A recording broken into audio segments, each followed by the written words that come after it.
Ser podcast.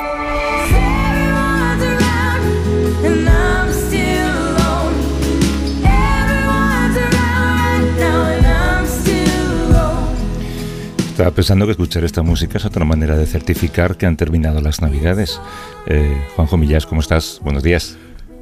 Buenos días, Javier. Pues nada, aquí estamos, recuperándonos de unas cosas y enfermando de otras. Enfermando de otras. Sabes que aquí ya está todo decorado con la parafernalia de San Valentín. Al final no hace falta saber en qué día vives, porque el capitalismo te lo recuerda en cada momento. Ay, Dios mío, esto es un permanente día de la marmota, ¿no? Sí, además se repite mucho antes de lo que tú crees. Esto es lo peor del envejecimiento. Claro. Me has dicho San Valentín y de repente he dicho San Valentín, Semana Santa, verano y Navidad otra vez. Ya está. Nochebuena, otra vez. El otro día comentaba con una amiga esto de que a partir de cierta edad la Navidad genera esta sensación de estar atrapado en el tiempo, ¿no? De ser que te levantas y es otra vez Nochebuena, ¿no? Y me decía, sí, dice, yo estuve cenando en Nochebuena en casa de mi familia y claro, la misma vajilla de hace 40 años, las mismas cucharas, los mismos tenedores, las mismas copas, la misma comida, incluso en la cisterna del retrete que tiene un fallo, seguía con ese fallo. Y entonces esta sensación de eso, yo creo que la película esta del Día de la Marmota tiene tanto éxito, o ha tenido tanto éxito, ¿no? Porque metaforiza muy bien determinados aspectos de la vida humana, ¿no? Porque el tiempo, y uno de ellos es el tiempo de la Navidad, ¿no? Es decir, que realmente yo creo que no llega, sino que es que no se va, ¿no? Y que es un tiempo que es ritual, que no es histórico, porque el tiempo no... Bueno, pasan cosas, ¿no? Hay movimiento, pero no hay narrativa, entonces el tiempo no pasa, ¿no? No hay cambio. Todo es igual. Entonces la sensación esa de el cordero, ¿verdad? Yo me acuerdo que en mi casa el día de Nochebuena se cenaba una sopa muy famosa que se llama sopa de menudillos, que suena fatal, ¿no? Suena fatal. Y era una sopa que por lo visto llevaba menudillos. Debía llevar vísceras, me imagino yo, o hígado, trocitos de hígado de animales, y era una sopa, trocitos de almendra, era una sopa muy compleja y muy estimulante para el frío, ¿no? Y recuerdo que mi padre decía, esto es como el caldo primordial. Y a mí me daba un asco tremendo, porque claro, ya asociaba el caldo primordial, lo asociaba a la charca donde empezó la vida, ¿no? Yeah. Es decir, una charca cenagosa, donde empiezan las primeras sabandijas, y entonces la sopa de menudillos asociada al caldo primordial me producía un malestar tremendo. Y entonces es eso, ¿no? Que es que todo está prescrito, y entonces cuando cuando hay una cosa que es que los estímulos no coinciden, porque el pasado se superpone al presente, es decir, esta Navidad de repente son todas las Navidades, ¿no? Es como tú oyes, por ejemplo, que me perdonen nuestros compañeros de los deportes, ¿no? Pero por ejemplo, a la Navidad me pasa un poco lo que el domingo por la tarde, que es tan desasosegante para mucha gente, ¿no? Porque está muy ritualizado, ¿no? O sea, da la impresión de que el tiempo no transcurre. Entonces yo oigo por casualidad el soniquete del programa deportivo de las tardes, ¿cómo se llama? ¿No? Carrusel deportivo. Del carrusel, y me retrotrae a todos los domingos por la tarde de toda mi vida, ¿no?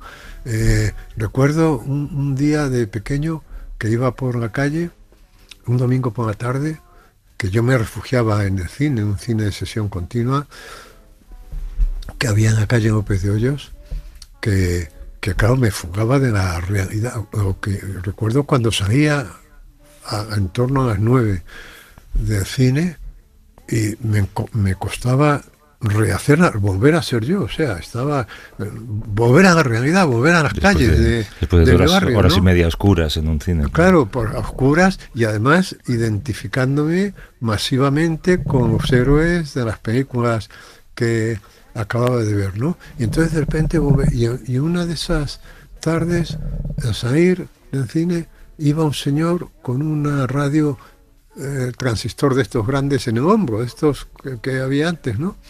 O con la melodía esta de los deportes. Y ahí me produce un malestar. Pero porque te recuerda que al día siguiente es lunes, eso es cuando trabajabas bueno, de oficinista. No, pero el malestar del domingo por la tarde va más allá. Sí, no. De que el domingo... de que el domingo tengas que empezar a trabajar, ¿no? Hay una tristeza el domingo por la tarde, aunque no tengas que trabajar el lunes. Sí. Exacto, ¿no? Es un día como... Es un día sin nada, ¿no? En fin. Y entonces claro, en la película esta del día de la marmota, lo que pasa es que este hombre va... a medida que que se repite los días, va siendo cada vez mejor, ¿no? Porque de repente ya una vez que se acostumbra a que se va a despertar siempre en el mismo día, pues empieza a aprender piano, me parece, creo recordar, empieza ya a ayudar a las ancianas a cruzar la calle, no sé. Es decir, que hay una progresión moral, ¿no? Pero yo creo que cuando termina la Navidad somos peores que cuando empieza, ¿no? Me recuerda hay una novela, una de las primeras novelas de John le Carré, que hablaba de un códex británico en cuya entrada había una inscripción que decía: fue de nosotros de quienes aprendieron el secreto de la vida, hacerse viejo sin hacerse mejor, ¿no? Pues esto es lo que hacerse viejo ocurre, sin hacerse mejor. Es tremendo, ¿eh? Hacerse viejo. Yo no quería sacar el tema de Trump, pero me lo estás sacando tú, que por cierto sois de la misma edad. Sí, justamente el otro día lo pensaba, sí. Lo de Trump, que en cierto modo también, para los que tenemos cierta edad, es también una repetición, ¿no? De esto de desestabilizar, en fin, lugares extranjeros, de invadir, de tal. O sea, que decir que para nosotros... Esto lo decía Lelutier hace muchos años, ayer lo recordábamos, ¿no? Estados Unidos es un país que siempre ha tenido una larga tradición de llevar la democracia a países a los que antes se había llevado la dictadura, ¿no? En América Latina. Sí, bueno, la lleva según le convenga, ¿no? En España, pues fíjate, yo recuerdo perfectamente la llegada de Eisenhower a España, que fue en el 52, me parece, pues debió ser en el 52, o sea que yo tenía 46, 7, 8 años, ¿no? Tendría. Y recuerdo que, claro, iba a un colegio Colegio Claret, que está justamente en la Avenida de América, y pasaron por allí. Entonces todos los niños salimos con banderitas a recibir. ¿Tú saliste con banderita española o con banderita americana? Con banderitas españolas y americanas. Claro, porque nos mandaron en el colegio, salimos todos. Y entonces allí pasaron Eisenhower y Franco en un coche descubierto, porque además se contaron muchísimas leyendas, ¿no? Bueno, Eisenhower, claro, dando legitimidad a la dictadura, ¿no? Y recuerdo que se contaba que habían detenido al padre de no sé qué compañero, a los padres que los habían detenido provisionalmente porque la comitiva pasaba por cerca de sus casas y eran gente que estaban fichadas. Entonces, de vagos y maleantes, ¿no? Toda Avenida América, imagínate todas las casas que hay por ahí, con ventanas que daban y luego la calle María Molina y todo esto, o sea, se detuvo a un montón de gente que estaba fichada por miedo a un atentado. Y Esto se comentaba en el colegio. Recuerdo que se comentaba en el colegio, ¿no? Porque había niños cuyos padres habían sido detenidos, ¿no? Y eso era una leyenda así que para un niño resultaba muy extraño, ¿no? Que alguien quisiera matar a esas dos personas que iban en un coche descubierto, de pie, saludando. Es muy raro, ¿no? Hay, por cierto, una novela, es muy raro para un niño, hay una novela de Gonzalo Suárez, ya antigua, sobre la que varias veces se ha querido hacer una película, Sam Peckinpah, entre ellos, creo que ya tenían incluso el guión hecho, que se llama Operación Doble 2, que trata de esa visita de Eisenhower a España, y que lo que cuenta es que la policía montó un operativo según el cual se dijo que había planeado un atentado. No era mentira, pero se hizo creer a las fuerzas policiales que había habido un atentado. Y de ese modo se duplicaron las medidas de seguridad. ¿Comprendes? Y en la novela la verdad es que está muy bien. Es una novela ya antigua, ojalá hagan en algún momento la película, ¿no? ¿En qué es lo que más te has fijado esta semana con todo lo que ha pasado? Yo no puedo dejar de quitar la mirada de Trump, de su comportamiento, de sus ademanes, ¿no? Dio una entrevista a 4 periodistas del New York Times en el despacho Oval, y los detalles de esa entrevista son tan curiosos y dicen tanto de cómo es, ¿no? Él, por ejemplo, chasca los dedos para que un asistente se presente con cualquier cosa que le pueda hacer falta, ¿no? Tiene encima de la mesa una cajita con un botón rojo, que uno podría pensar que es un botón nuclear, y es el botón de la Coca-Cola. Entonces, en cuanto lo pulsa, viene un mayordomo con una Coca-Cola, ¿no? Se comporta como Luis XIV, no como un presidente de Estados Unidos. Y pase lo que pase, o ordene lo que ordene, a mí me cuesta quitar la mirada de él, de sus gestos, de su manera de mover las manos, de mover el cuerpo, ¿no? Yo creo que es alguien que se mueve muy bien en el conflicto y en el enfrentamiento, y él lo ha llevado al caos, y el momento que vivimos ahora mismo es eso, ¿no? Un momento de caos.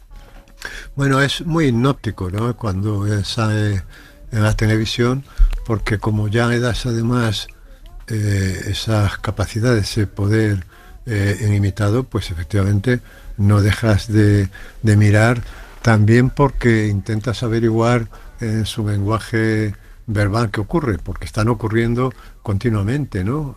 Cosas en su lenguaje verbal, en el modo en que mueve los labios, en el modo, por ejemplo, en el que se asoma en el avión, en el Air Force, para hablar con los periodistas, que asoma medio cuerpo, nada más, como haciéndoles así un favor. Pero bueno, a mí lo que me parece más importante, o que el sentimiento que tengo, es que estamos en un momento histórico, digamos, anticivilizatorio, ¿no? Es decir, que si entendemos la civilización como la capacidad de organizarse, en fin, para vivir y para convivir pacíficamente, y para que haya oficinas de correos, ahora que las habéis mencionado, y lecherías y panaderías, bueno, todo esto es la civilización. Claro que lo civilizatorio puede tener una connotación peyorativa, que es cuando, por ejemplo, los países colonialistas iban a civilizar a los salvajes, a los que consideraban salvajes, ¿no? Pero ellos tenían su propia civilización, su propia organización, sus propias lecherías, oficinas de correos, ¿no?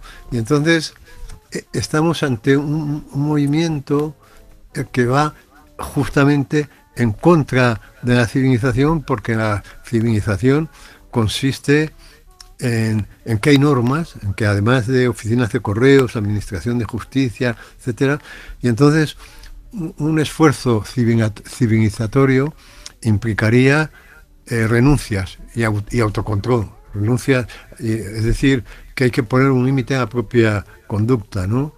No todo lo que puedo hacer lo hago, no impongo todo lo que deseo. Justamente esto es lo contrario de la marca Trump. El otro día, en una entrevista con el New York Times, hubo una pregunta muy buena, ¿no? Que era ¿cuál es su límite? Y dijo, no, mi límite es mi propia moral interna, algo así, ¿no? Sí, mi propia moralidad, dijo.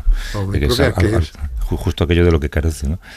Claro, aquello, fíjate tú, si observas la biografía de este hombre, las cosas que ha dicho sobre lo que puede hacer con las mujeres, puede hacer lo que le dé la gana, está ahí como una amenaza también los documentos de Epstein, ¿no? O sea, ya hay fotos él abrazando a adolescentes y tal, que en fin, que son muy repugnantes y muy sospechosas, ¿no?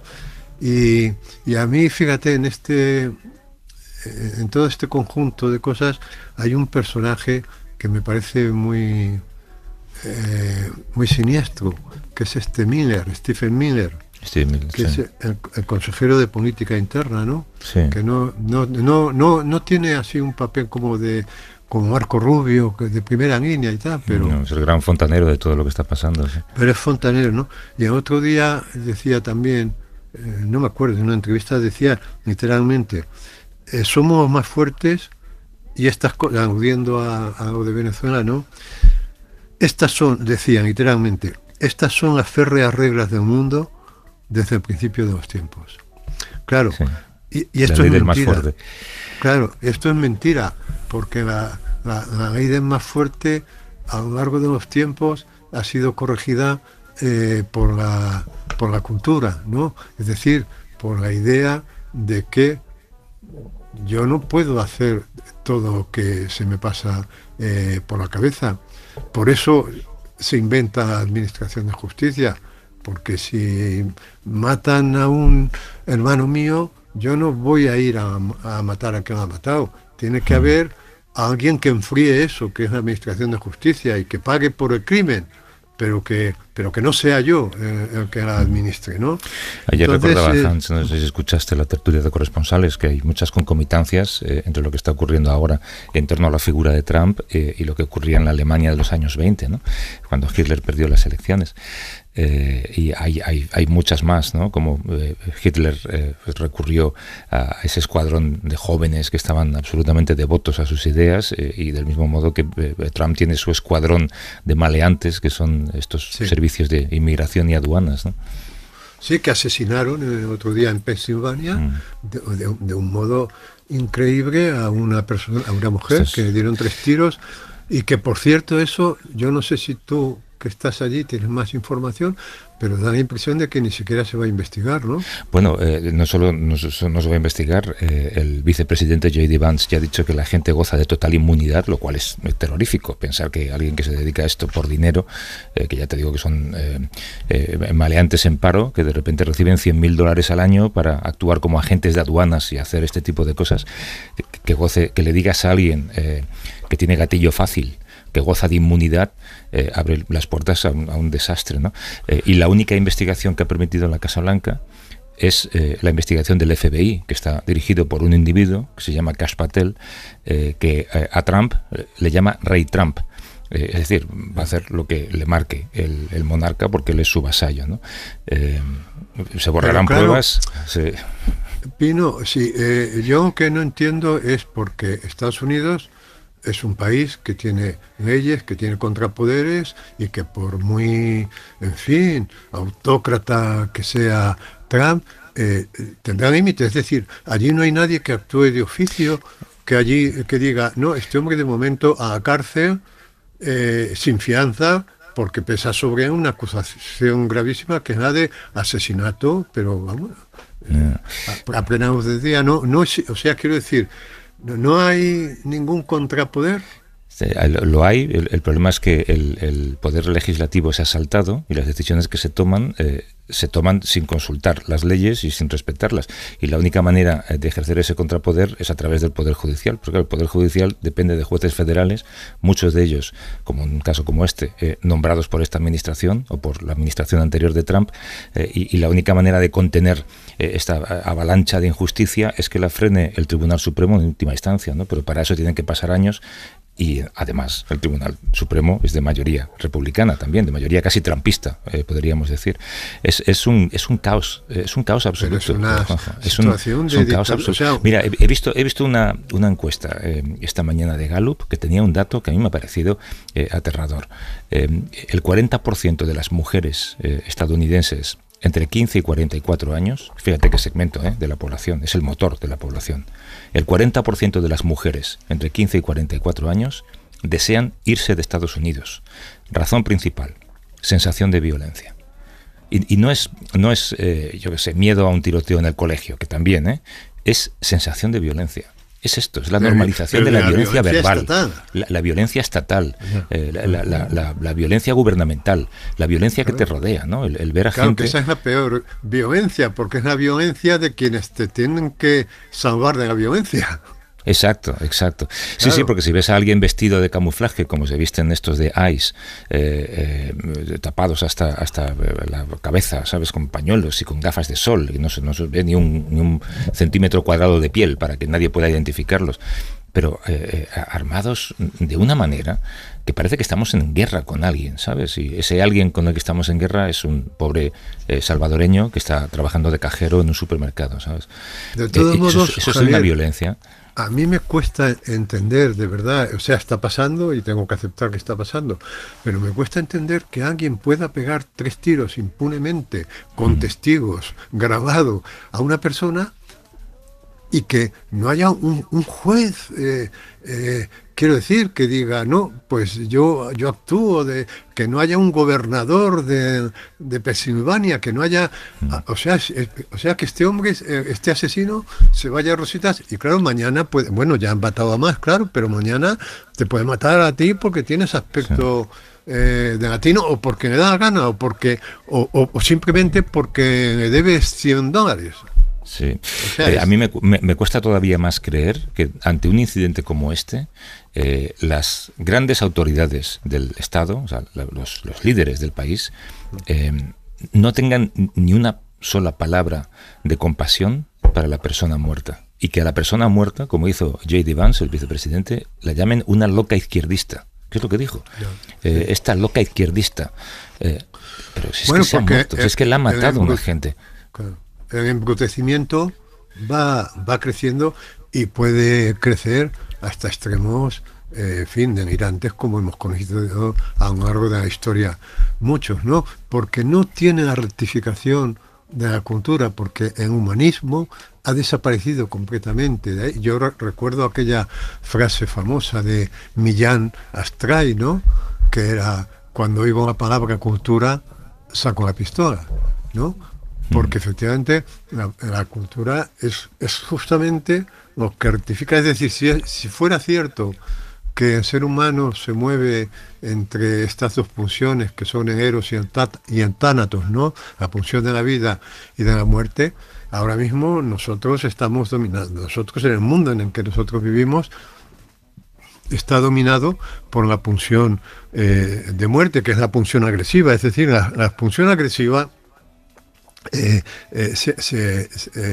se ha atemperado precisamente con los movimientos civilizatorios, porque la pulsión agresiva no desaparece, sino que cambia de objeto, ¿no? Se sublima y se convierte en arte, por ejemplo, ¿no? Pero ahora mismo estamos en la pulsión agresiva, en el secuestro de Maduro, por ejemplo. Que, por cierto, yo me pregunto si en algunos telediarios que estoy escuchando, cuando se refieren al secuestro de Maduro como a captura de Maduro... Sí, ¿en serio dicen captura? Me pregunto si en la redacción hay un debate de bueno, decir... es que me dejas de piedra de que alguien pueda llamar captura a lo de Maduro. Sí. Bueno, sí, continuamente. Entonces me pregunto, ¿habrá en la redacción un debate diciendo, ¿cómo debemos decir captura o secuestro? Y evidentemente han decidido captura, pero me pregunto si por lo menos se da el debate, o si no, o si ya naturalmente me sale la palabra captura, ¿no? Entonces estamos, te digo, en un momento en el que la pulsión de muerte, que es la agresividad, pues está acampando. Pues eso, alguien puede matar a una mujer dentro de su coche, se puede aterrizar el presidente de Colombia decía ayer que bueno, que podía haber sido él, que había una operación en curso también, ¿no? Contra Petro. Y entonces todo esto, ya digo, cultura cero, porque la cultura es lo que atempera precisamente esta brutalidad. Pero claro, todos estos personajes son... Vivimos, Juanjo, en un patio de colegio en el que tenemos que intentar que no nos robe el bocadillo el niño abusón de 79 años. Yo antes hablaba con Mar también con el tema de Dinamarca. Imaginemos cualquiera de las opciones que se barajan, que por cierto me hace mucha gracia también como Trump se comporta con el mundo como si fuera una empresa, y la empresa es suya y es el jefe, ¿no? Él habla de Groenlandia como un lugar en el que quiere del que quiere tener un título de propiedad. Él decía el otro día, es que no se siente uno igual teniendo la propiedad que teniendo un alquiler. Decía, yo quiero la propiedad, ¿no? Quiero ese título. Imagínate que entra en Groenlandia y se queda con Groenlandia. Y tú eres el responsable del gobierno danés. ¿Qué haces? O sea, imagínate que llega a Andalucía y se queda con Cádiz. Porque dice que bueno, que es un lugar relevante para él, ¿sabes? Y que quiere quedárselo. ¿Qué haces? No, la pregunta ahora es ¿quiénes somos invadibles? Yo soy invadible. O sea, yo tengo algo, porque si tengo algo por lo que merezca la pena matarme, me matan. Que digo yo en un sentido amplio, ¿no? Decir que esto está siendo así, ¿no? Hago las cosas porque puedo, sin ningún control ético. Pero te decía que, de todos modos, yo creo que esto no le va a salir muy bien a Trump, ¿eh? Precisamente ayer leía un artículo, yo creo que muy interesante, en La Vanguardia, de Xavier Mas, que se titulaba Trump se atragantará en Venezuela. Y lo que venía a decir es que Trump no necesitaba haber invadido Venezuela para obtener lo que está obteniendo. Quiero decir, que ya Maduro estaba dispuesto a entregarle todo el petróleo. No necesitaría invadir Groenlandia para poner más bases allí, porque diplomáticamente no podría hacer. Es que es la pulsión de muerte, la pulsión agresiva. Bueno, es que no necesitas darle un bofetón al niño para robarle el bocadillo, se lo robas porque es más grande que él. El bofetón se lo das porque quieres dárselo. O sea, que son demostraciones, pero claro, a la larga, y creo que esto también lo comentaba, no sé si una de las personas que has entrevistado entre las 8 y las 9, ¿no? A la larga lo que ocurre es que es muy fácil hacer una operación militar como la de Venezuela cuando cuentas con los medios que cuentas frente a un país completamente inerme, ¿no? En fin, que es como invadir Cuenca, yo qué sé.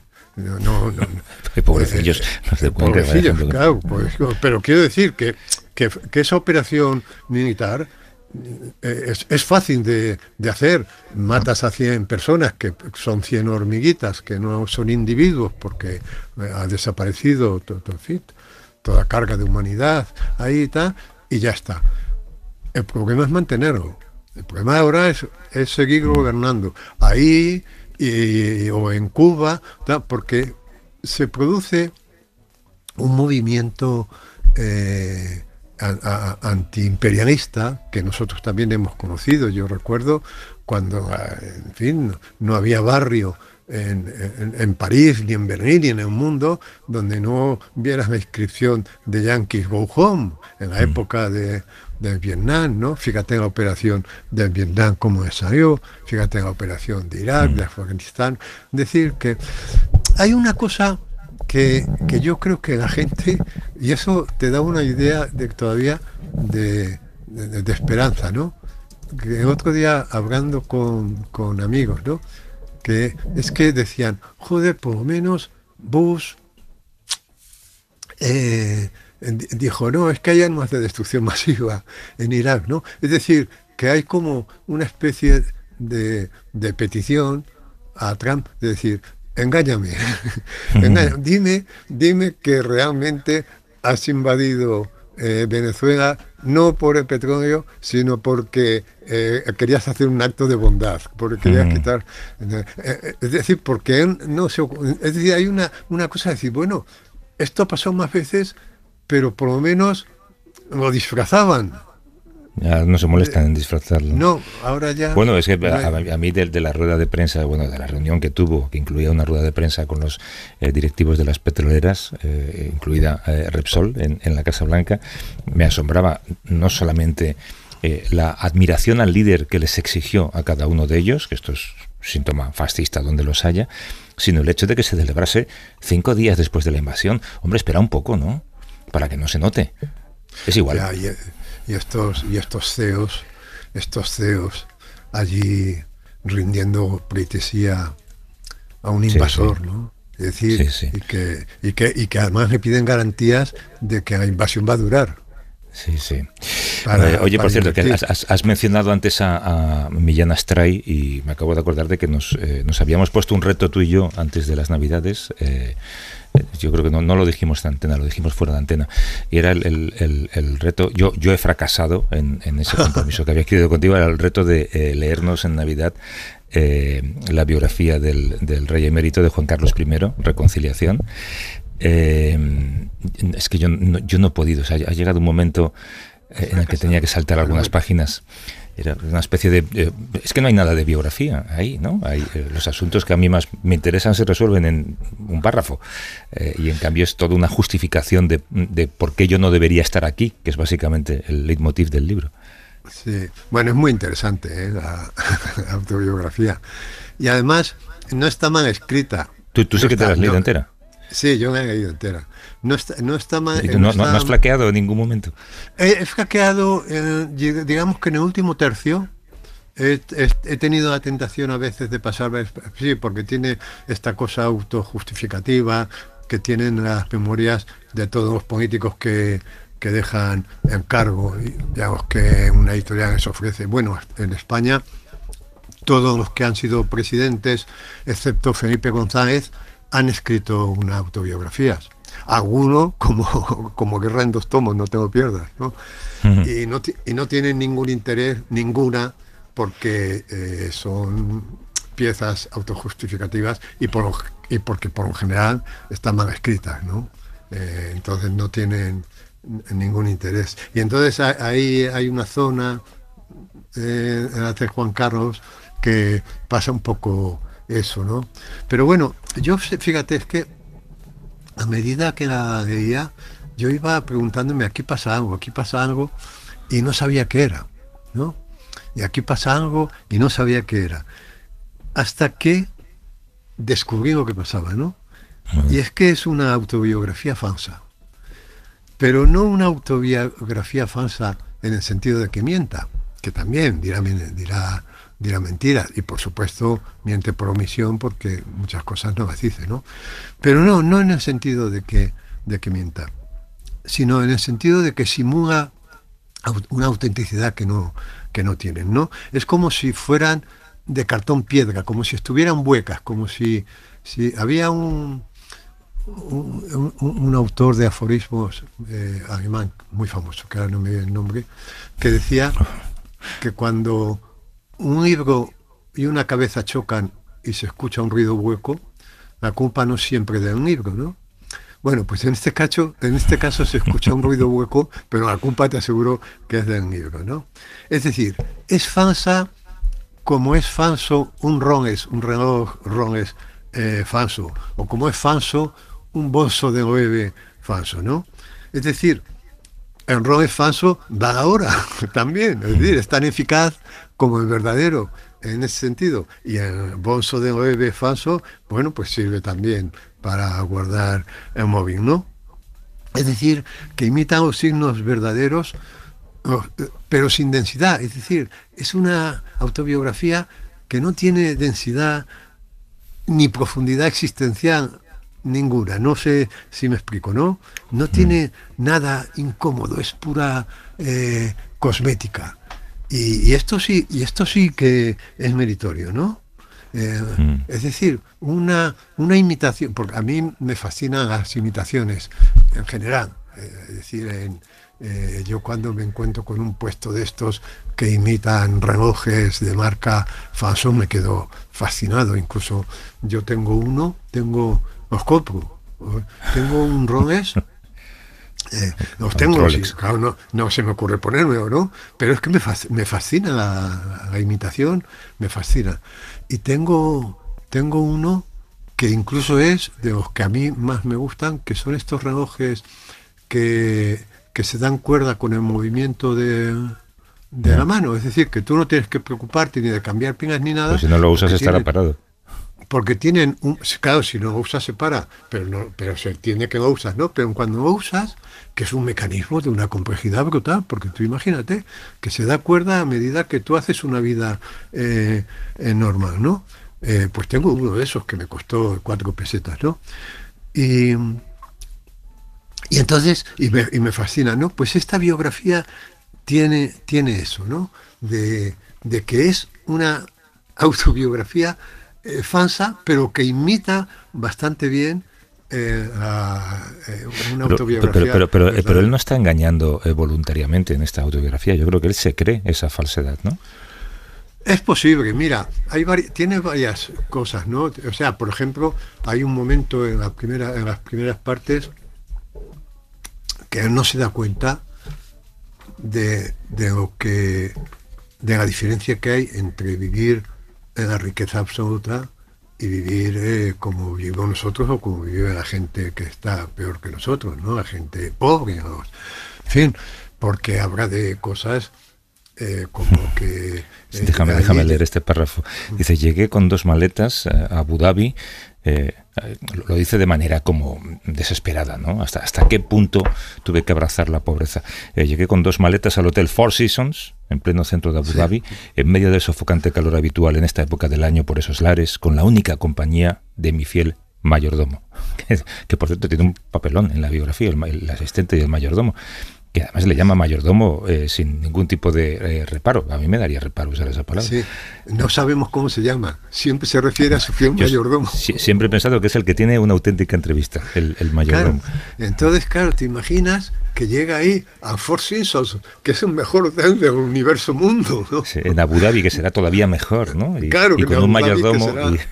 Con un mayordomo, bueno, y todo en séquito que lleva, y claro, él no se da cuenta de lo que está, no se da cuenta de lo que está diciendo, ¿no? Hay momentos... No te iba a leer otro momento como este que a mí me hizo mucha gracia, hablando de cuando va a San Xenxo, al barco y tal. Dice, en la vida he practicado muchos deportes, esquí, tiro, vela, equitación. Yo pensaba, joder, los mismos deportes que practicábamos en los descampados de Usera, ¿sabes? Esquí, tiro, vela, equitación.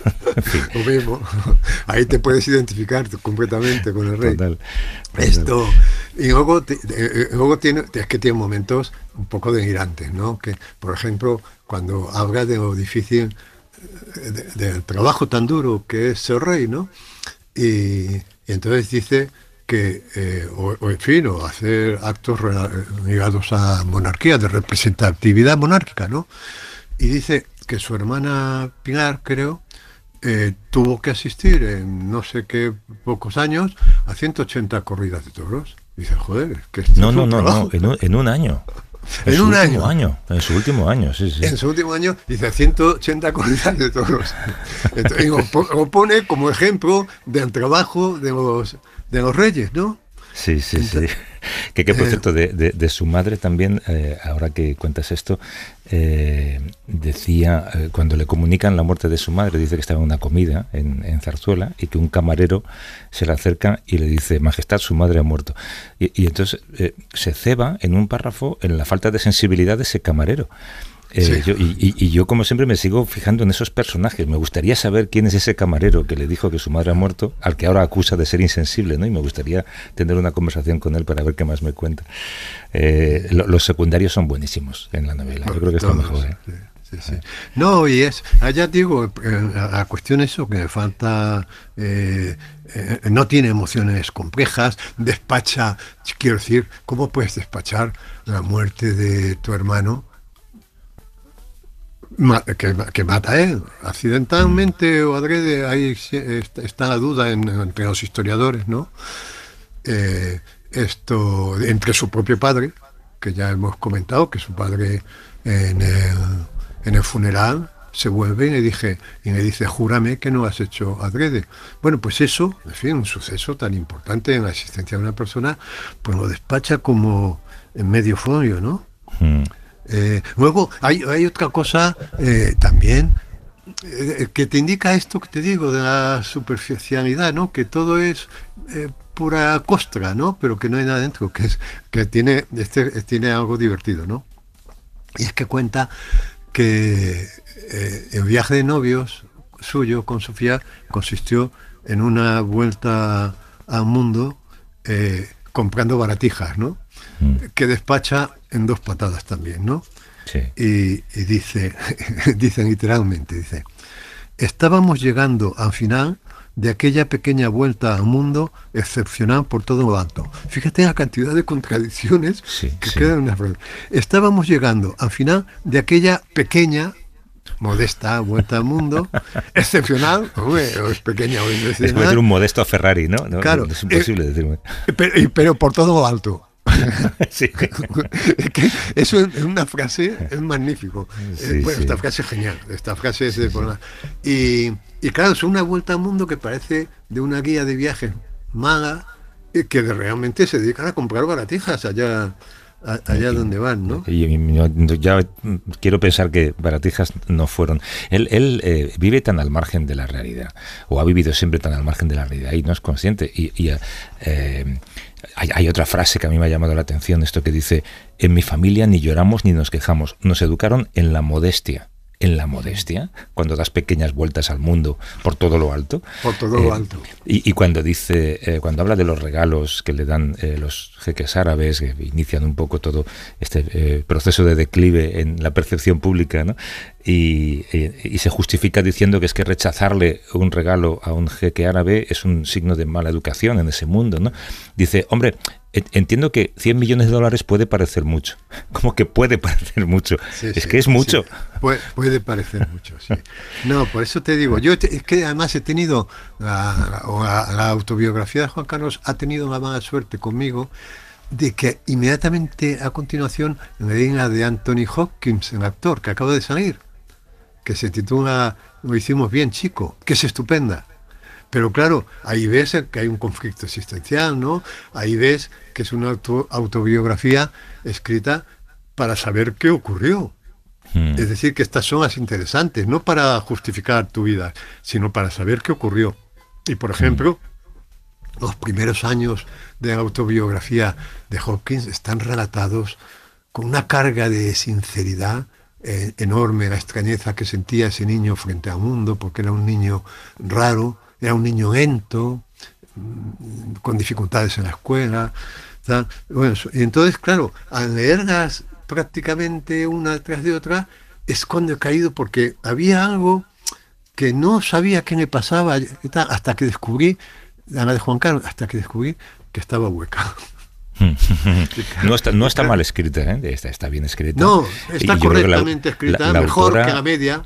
Sí, la autora ha escogido un formato que a mí me parece también, es una decisión narrativa como otra cualquiera, pero es atractiva, y es salpicarlo siempre con supuestas revelaciones privadas, ¿no?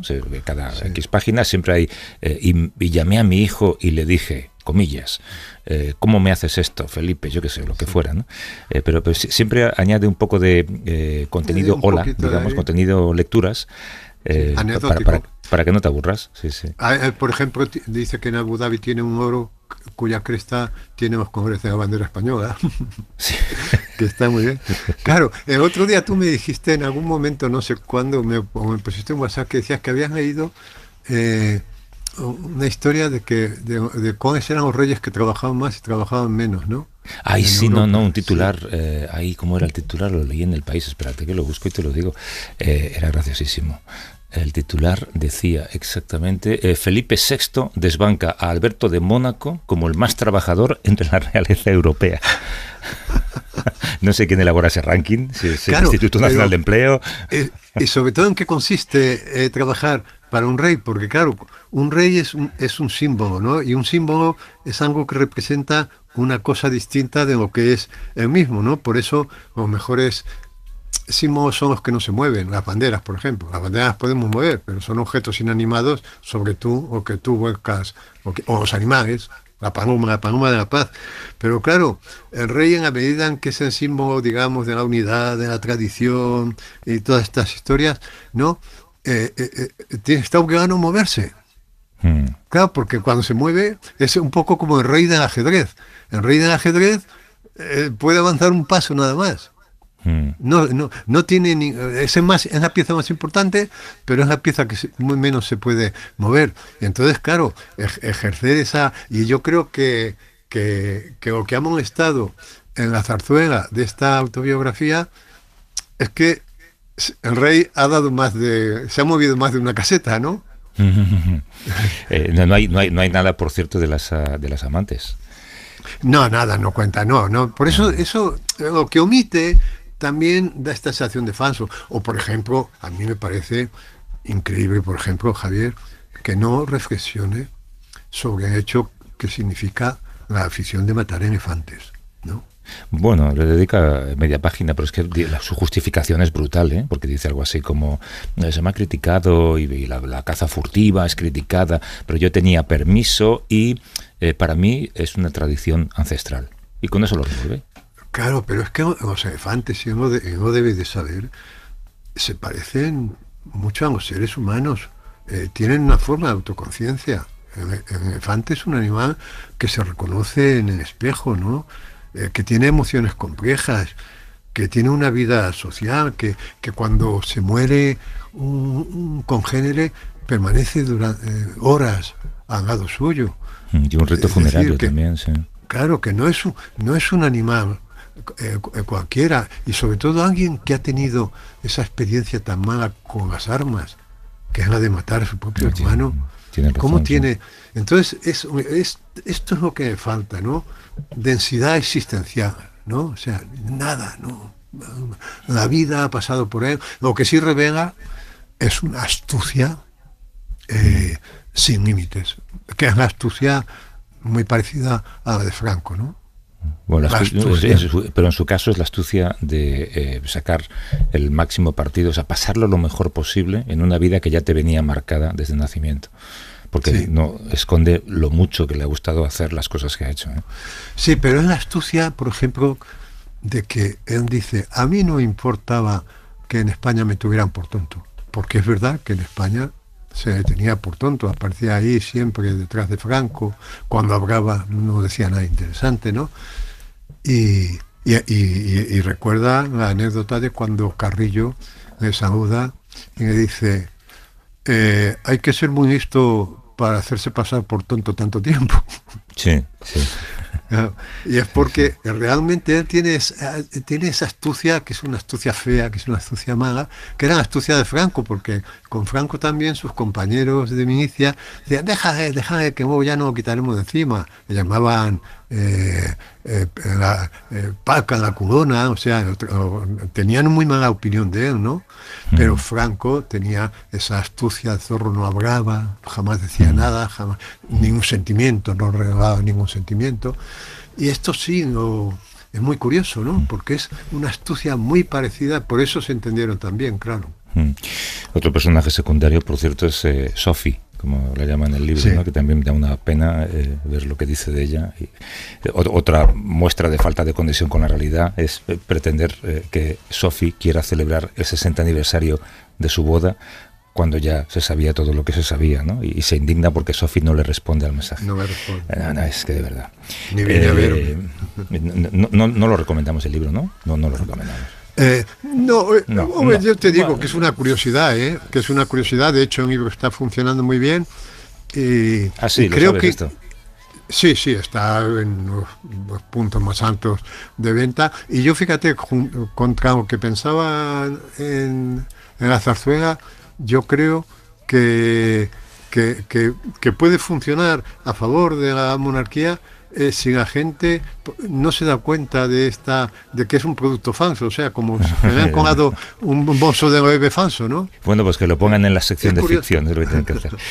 Hasta la semana que viene, Juanjo. Bueno, un abrazo, Javier. Un abrazo, hasta luego.